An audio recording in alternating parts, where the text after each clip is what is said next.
কয়েকদিন ধরে মেঘলা যাচ্ছে, রোদের অভাবে দেশি টমেটোর চারা, এগুলো আমি দেশি টমেটো চারা করছিলাম। দেশি টমেটোটা এত ভালো হয়েছে গতবার, আর এমন টেস্টি ছিল, টক ছিল। নর্মালি এদেশের আমরা যারা মাছের ঝোল খাই বা ভর্তা খাই বা কাঁচা টমেটোর যে তরকারিটা, সেটা আমার অনেক পছন্দ বড় মাছের দিয়ে। তো ওইটা আমি খুব আলহামদুলিল্লাহ তৃপ্তি করে গত বছর খেয়েছি।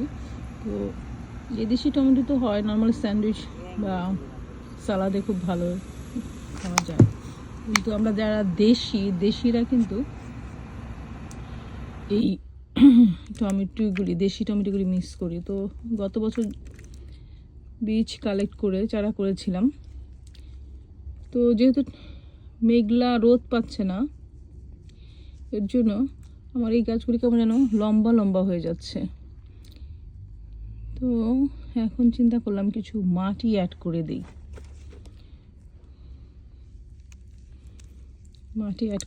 যেহেতু লম্বা হয়ে যাচ্ছে বসে, এখন এমন একটা জায়গায় রেখেছি যেখানে ডিরেক্টলি রোদ আর পড়বে।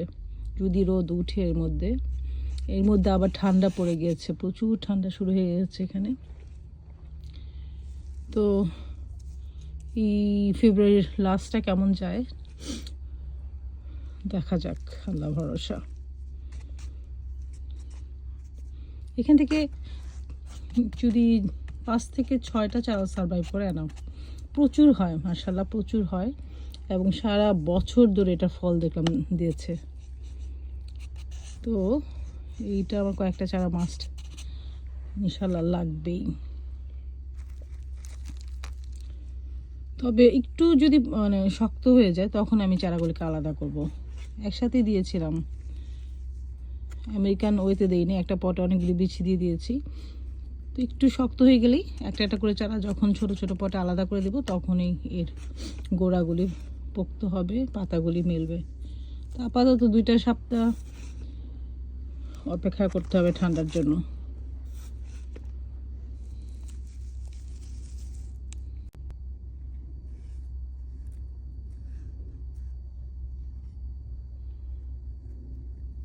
একটু সোজা করে দেই গাছগুলি। এই আর্লি স্টেজে যদি একটু যত্ন না করা হয়,